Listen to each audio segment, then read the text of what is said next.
আপনারাই বলেন দর্শক, রাহি কি আমাকে ছেড়ে যাবে নাকি না? আমার জীবন আমি কোনোদিন দেখছেন, আমি বিপক্ষে আমি একার কথা কইছি।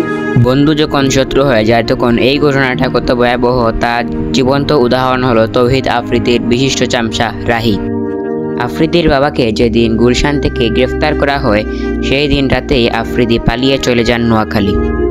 সেখানে গিয়ে আশ্রয় নেয় তার এককালের ঘনিষ্ঠ বন্ধু রাহির বাসায়।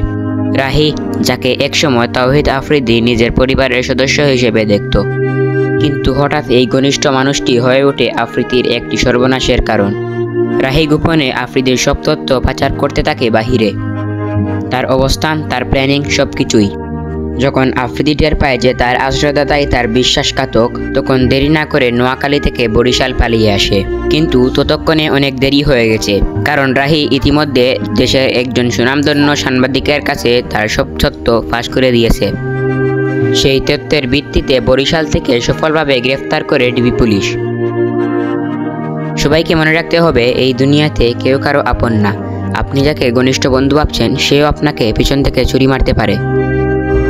তাদের বন্ধুত্ব ছিল অনেক গভীর। রাহি ছিল আফ্রিদির পরিবারেরই একজন।